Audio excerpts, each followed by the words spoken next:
Patay ang 3 miyembro ng isang pamilya matapos bumangga sa trailer truck ang kotseng sinasakyan naman ito sa barangay Talus, Malungon, Sarangani.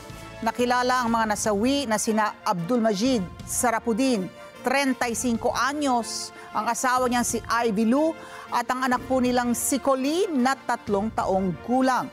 Patay po sa ulat ng Malungon Municipal Disaster Risk Reduction and Management Office o MDRRMO. Galing po yung mga biktima sa kanilang bahay sa Barangay Labangal, General Santos City at patungo sana sa Davao City na maganap ang aksidente.